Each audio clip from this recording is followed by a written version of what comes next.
Olá pessoal, começa agora mais um Semana Tech, o podcast da Info. Eu sou o Fabiano Cândido e tenho aqui ao meu lado Thiago Tange. Ótima tarde, pessoal. E Cauã Taborda. Olá pessoal, tudo bem? Na produção, Cadu Silva. Oi, gente. E Marcelo Venceslau, o Vences. Pessoal.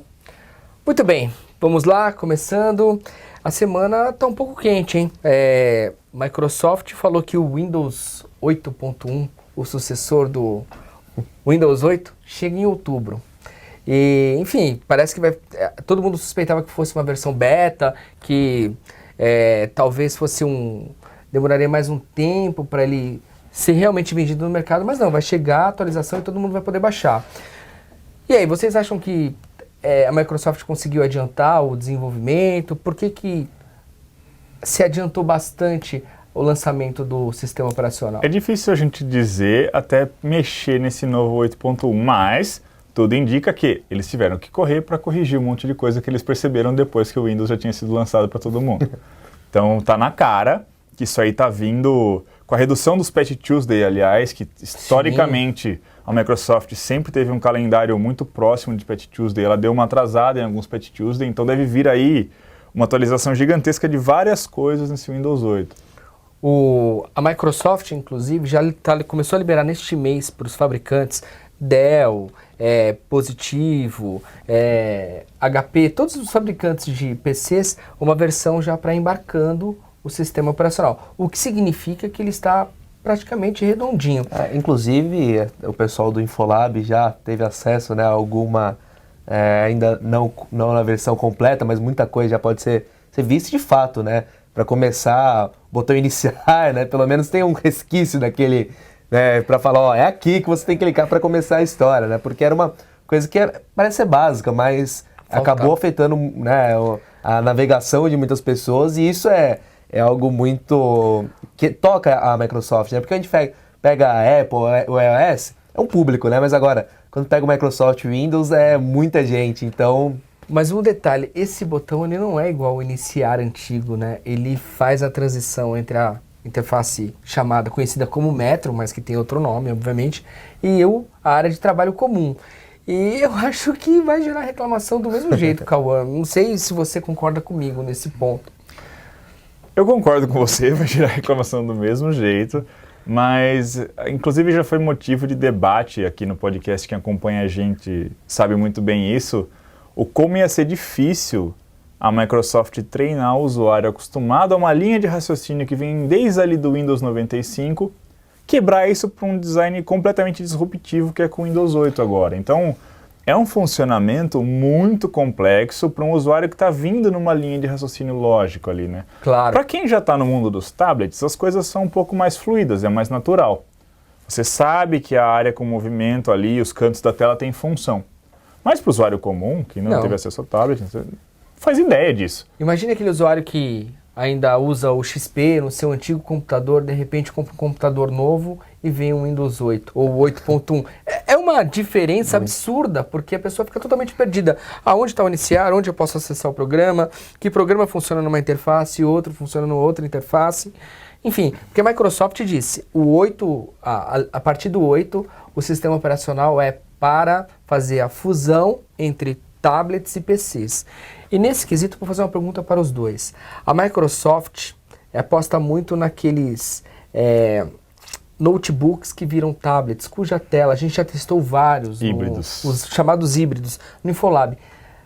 Cauã e Tange, o que vocês acham sobre... Você acha que esses computadores, eles têm mercado para conquistar? Você acha que eles vão cativar o usuário? O mercado vai comprar e de repente até virar o jogo? Porque o mercado de PCs está em queda, né? Enquanto de smartphones e tablets crescem. Você acha que esse híbrido tem essa capacidade ou não? Olha, na minha opinião, pelo que a gente tem acompanhado dos produtos que chegam aqui agora no Infolab, que já evoluíram muito, os híbridos vão tomar o espaço que os notebooks de baixo desempenho e os netbooks e os ultrabooks têm hoje. Porque se você olhar a família dos híbridos de todas as fabricantes, existe um híbrido que se compara a um ultrabook mais básico, existe um híbrido que se equipara, no caso do Helix, por exemplo, que está aqui no Infolab da Lenovo, a um ultrabook de alta capacidade, de alto desempenho. Você consegue comparar ele com uma estação de trabalho de um substituto de desktop, por exemplo, porque ele tem hardware para aquilo, tudo bem, você paga o preço, são R$6.000 para você levar um para casa. Bem caro, né? Mas ele aguenta o tranco para escritório, aguenta o tranco para entretenimento, aguenta o tranco como um tablet. Então, parece ter muito mais sentido um tipo de produto dessa categoria do que um ultrabook isolado ou um netbook isolado, por exemplo. Porque ele literalmente consegue abraçar ali o ponto dos dois mundos. E o mais importante, isso acontece quando eles rodam o Windows completo. Sim. Aquela história do Windows para tablets, aquilo lá é uma papagaiada, um tiro na água da Microsoft, porque se você quer um Windows, você quer um Windows completo. Sim, não é faltando pedaço, Não é né? faltando pedaço. Então eu acho que sim, eles têm um potencial muito grande. O preço, lógico, que precisa baixar um pouco, precisa aumentar a escala para que o preço diminua, mas eu acho que é natural. Como foi natural o Ultrabook ganhar espaço, eu acho que vai ser natural o híbrido ganhar espaço também, com essa proposta. Eu concordo, eu acho que a busca do mercado nunca é fácil, né? Você começar a emplacar já algo que busque, né, agregar dois mercados diferentes para fazer algo novo, né? Que é meio um pouco da proposta, né, desses novos equipamentos. Mas isso, aos poucos, ele vai se adaptando, né, aos mercados e também o público vai vendo que é interessante. Né? Então, quando o público perceber que o tablet ele vai ter, né, não é só... não perde em nada para um Ultrabook, por exemplo, não perde em nada para um desktop, por exemplo, então vai ser muito natural essa transição. E com o preço vai diminuir também, então acho que é algo que é muito interessante e vai fazer bem, né, para o mercado se movimentar, também para os usuários, né, para ser algo que realmente vai mudar, né, a forma como a gente se conecta também, como a gente trabalha, inclusive. Eu acho que isso é sempre muito positivo. Recentemente eu conversei com 2 fabricantes brasileiros de computadores, os dois estão ansiosos pelo... O presidente dessas 2 empresas, né, eles estão ansiosos pelo Windows 8.1, porque acreditam que ele será vai retomar aí essa queda que o 8, não estou falando que foi diretamente culpado, mas ajudou aí, porque ninguém criou uma expectativa enorme pelo atual sistema operacional da Microsoft. Vamos ver o que vai dar. Enfim, é uma estratégia arriscada novamente para a Microsoft, mas em outubro a gente terá a resposta se vai render ou não vai alguma coisa. Enfim, aproveitando o que a gente fala de Microsoft, todo mundo sabe que o Xbox One vai ser lançado ainda este ano. A Microsoft queria colocar o console à venda simultaneamente em 21 países, mas essa lista foi reduzida porque não conseguirá atender todos os mercados. Uma boa notícia, o Brasil vai receber ainda este ano. Na verdade, a Microsoft reduziu para 14 mercados. E o Brasil está no meio, exatamente, né? E é importante para o Brasil e o México são os únicos países latino-americanos em que o Xbox virá, né? E lógico, Estados Unidos, Reino Unido, Alemanha, França, Austrália, que são mercados que têm muitos consumidores para esse público, e também algumas surpresas, como a Rússia, que apesar de ser uma economia em desenvolvimento, ter uma população interessante, vai ficar no stand-by, né? Por enquanto não vai ser a primeira leva. Sim, aqui. E não é só a Rússia não, ó. A Holanda, a Noruega, a Suíça, a Suécia, a Dinamarca, a Finlândia e a Bélgica. Aqui no bolo um monte de país europeu rico, né? E interessante, Cauã, porque... E países que têm uma cultura de games há um bom tempo já. Sim, e não tem pirataria. Sempre se reclamou muito da pirataria no Brasil, mas eu acho que desde que o Xbox, a atual versão, foi nacionalizada, a Microsoft deve ter vendido bastante e está apostando no Xbox One, né? Quando o PlayStation e o Xbox começaram a colocar os registros, começaram a ter os jogos online, que meio que matava, né, você fazer a gambiarra lá, então acho que isso contribuiu bastante, né, para que a pirataria fosse diminuindo no Brasil. Não que ela não exista, mas ela conseguiu já ser bastante combatida, né, de uma maneira interessante e inteligente. E o Xbox One tem que chegar com tudo, porque até agora ele é um console muito controverso. Então, há quem diga que ele tem muito menos a oferecer do que a concorrência, inclusive uma concorrência que já está sendo suprimida, que é a Nintendo, porque há uma série de restrições ao modo como se entende o videogame hoje, que o Xbox One vai tratar ali de te cortar e te podar. Então, é complicado para eles afunilar tanto o mercado, eles tinham que se esforçar ao máximo para espalhar esse produto, porque afinal ele já está sendo criticado mesmo antes do lançamento. Engraçado isso, né? Então, é uma situação meio delicada. O console já está sofrendo pressão, naturalmente. O console como um produto, né? Por conta dos dispositivos móveis, que estão aumentando a capacidade. Por Steam tá se espalhando e virando uma plataforma super positiva de divulgação de jogo. Tem preços muito mais atraentes do que uma mídia quando você compra física, por exemplo. Alguns jogos custam no Steam R$20, enquanto E 180 no console, pro no console. Blu-ray, exatamente. Então, e ele está sofrendo pressão do concorrente, porque a Sony anunciou com uma postura completamente diferente da Microsoft em relação ao game. Então, contentou muito mais o jogador do que a Microsoft. Então, acho que é um momento bem delicado para essa nova geração de consoles aí. Então, é bom a gente observar com cuidado o que vai acabar acontecendo. E o Brasil está dentro dessa lista, é completamente lógico, porque o mercado de games no Brasil tem se aquecido demais.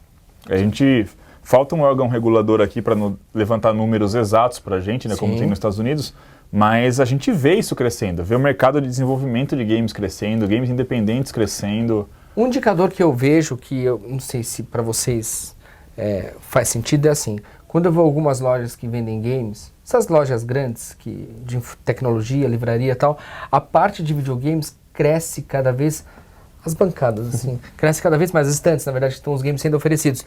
E assim, já ocupam um bom espaço. Isso há alguns anos Era restrito a uma era muito prateleirinha pequenininho ali. Tal. E aqui era uma coisa que era de nicho, né? Então era aquelas pessoas hoje, a cultura do jogo, né? A cultura do game se espalhou e é algo que não é mais, né? É um universo paralelo, não.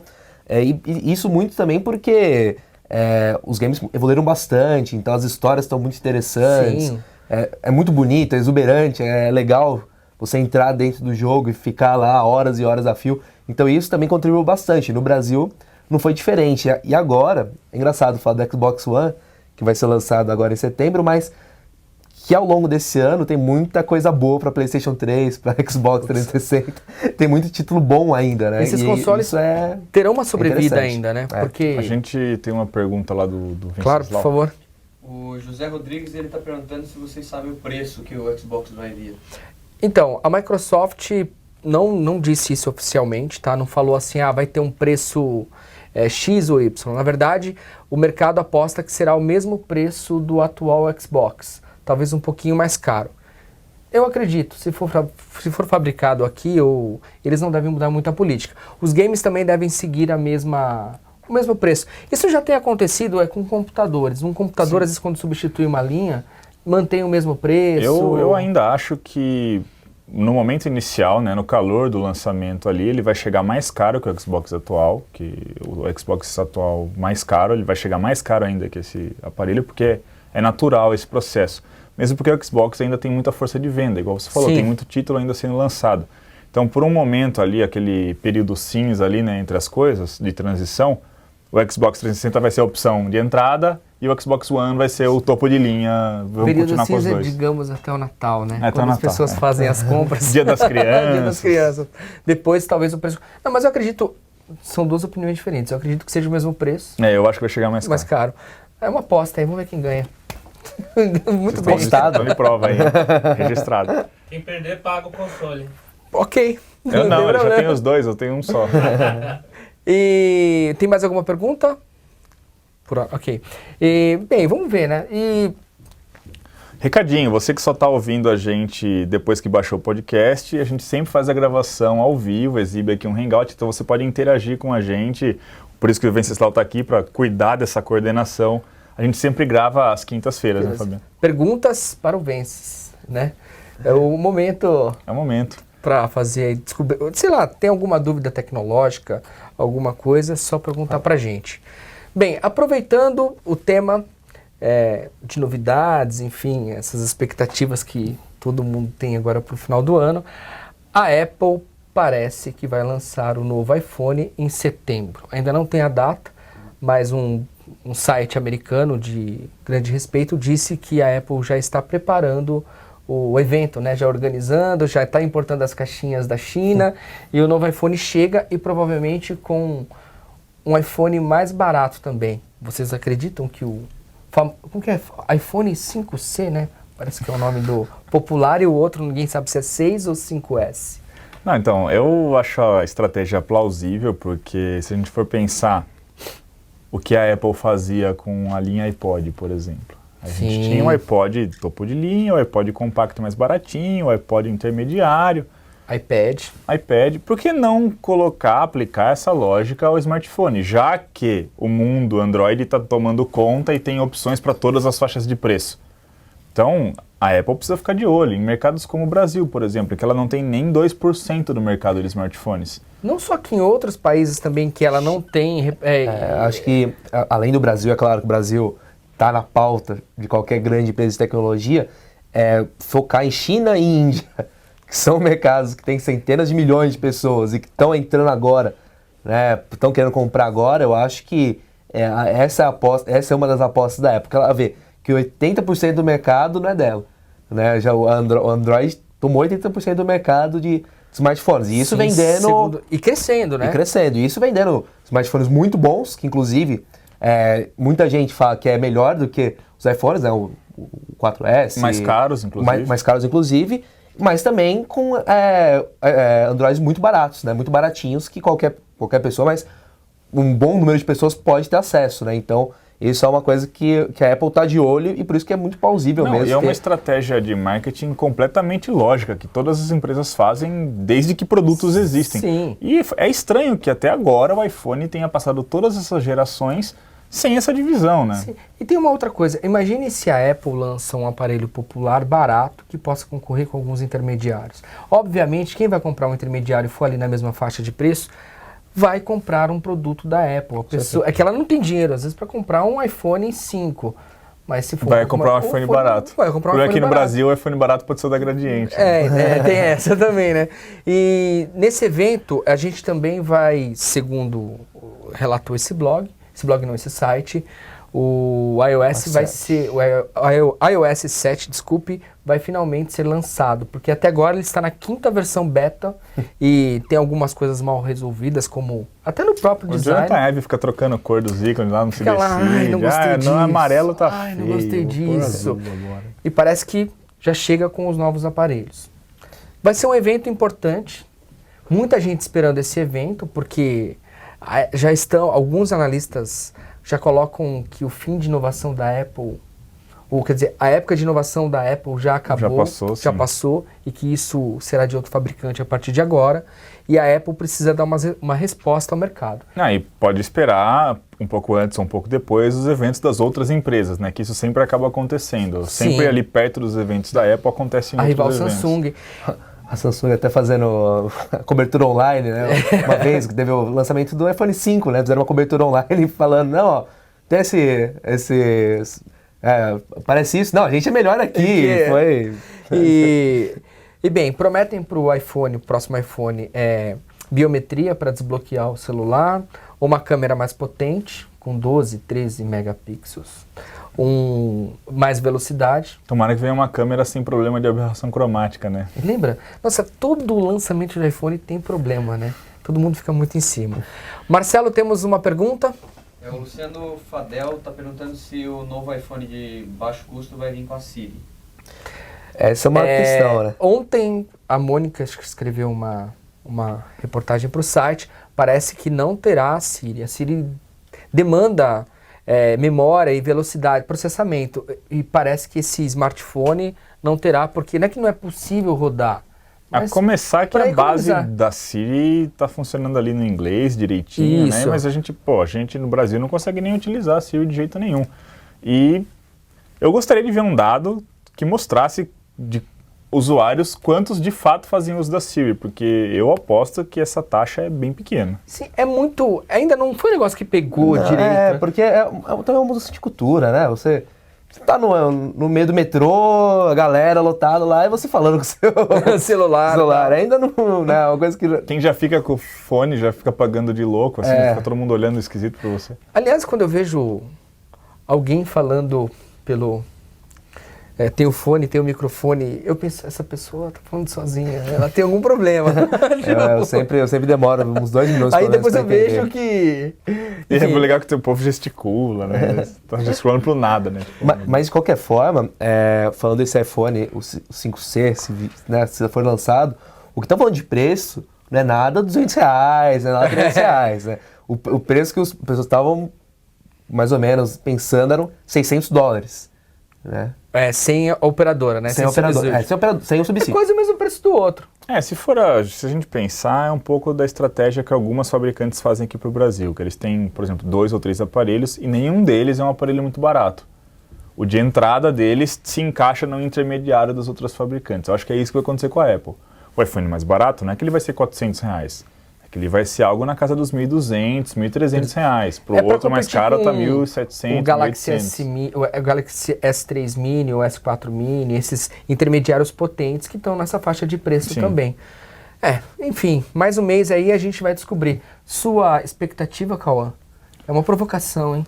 A minha expectativa é que corrija algumas aberrações, como a aberração cromática que existe no iPhone 5, por exemplo, que esses pontos que precisavam ser evoluídos evoluam, porque a gente criticou bastante o iPhone 5, que ele não teve evolução, ele só corrigiu uma necessidade de mercado com a tela, por exemplo. Esticou. Ficou mais fino, ok, isso é o que se espera de um smartphone. Mas ele não teve nenhum boom. Eu acho que o boom dessa vez vem com software. Então é isso que eu estou esperando.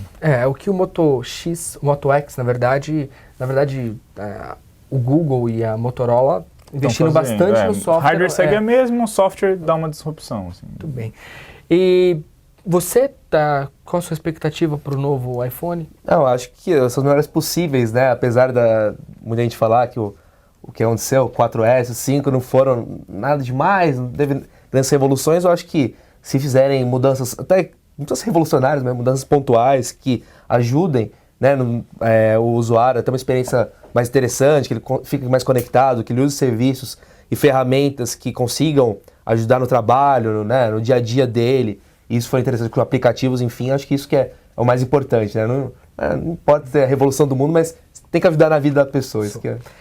Bem, você tem uma história para contar? Tem uma história para contar. Se você está nos ouvindo agora ao vivo, vá ao site da Info quando acabar o Hangout e conheça o novo Xperia Ultra. É o Xperia Z Ultra. É um smartphone que parece um tablet, que parece um smartphone. Por quê? Ele tem 6,5 polegadas. É quase desse tamanho aqui. É quase isso aqui, exatamente. Então é um aparelho desse tamanho, se comporta como um tablet. Alô, Fabiano? Alô? Que faz ligações 4G, LTE, que vai ser lançado no Brasil até o Natal. Fabricação local, à prova d'água, ou seja, um aparelho topo de linha, ultra fino, tem 0,6 centímetro de espessura e um acabamento muito premium. Lembra um Nexus 4, frente e trás de vidro, super esticado e bem mais fino. Vamos ver como que é. Você gostou, Cauã? Eu gostei da proposta, o começo você estranha bastante, mas a hora que você abre a tela Full HD, tem a tecnologia Triluminos que a Sony apresentou esse início de ano na CES e já está aplicando num aparelho pequeno, que normalmente só entra nas TVs topo de linha da marca, não estão trazendo para um dispositivo móvel, que de fato a tela é impressionante. E quando você começa a mexer, o Snapdragon 800, que é o chipset novo, faz o serviço, né? Então não tem lentidão, não tem nada. E é um produto que deve atingir seu público. Igual quando a gente tirou sarro do chinelofone da Samsung aqui e vendeu 5 milhões de unidades depois, a gente não pode falar que não é grande demais, quem usaria isso daí. O pessoal usa, então tela maior parece que encanta, né? Encanta, tem o seu público e tem um ali. atrativo. É que nem tem gente que gosta de telefone que tem um tecladinho, não tem nenhuma função de smartphone, e tem gente que gosta de um smartphone super rápido, enfim. Existe público para tudo, né? Bem, terminamos por aqui. Muito obrigado, senhores. Muito obrigado. E a gente volta na próxima semana. É isso aí. Até logo. Tchau. Tchau.